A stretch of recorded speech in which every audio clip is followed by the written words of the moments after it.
Dito, before they do anything, before they decide, they will always ask me. And I appreciate that very much. Kasi as an artist, di ba parang nakakatuwa din yung feeling na tinatanong ka kung pwede bang gawin ito sa show natin, pwede bang gawin yan, or may idea ka ba? Kaya I love working with GMA kasi nga lagi akong meron ka. Pero ito ba yung tipong nung i-present sa ito, gawa na yung show or tinanong ka muna nila, Reds, anong gusto mong maging regular show?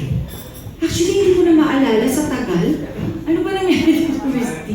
Parang I think when I was, nung nag-negotiate ako for my contract, parang I wanted to have a musical show. Pero parang nauuso yung comedy show, so parang kinambine nila yun. But syempre, they asked me first if I wanted a show like that. Kasi gumawa na ako ng... Hello? Gumawa na ako ng straight musical show before. Way back, siguro mga ilang years na ba yan? Mga 5 years ago, parang ganun.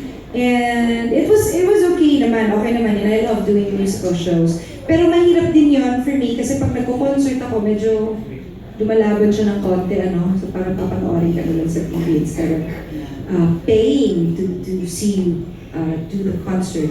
So at least ito, meron silang ibang nakikita bukod sa kakanta ko, makikita nila akong nagpapatawa, and I have, I'm with a group of crazy people who will make you laugh every Saturday. And that will really entertain you. Okay, last na Reds. Promise?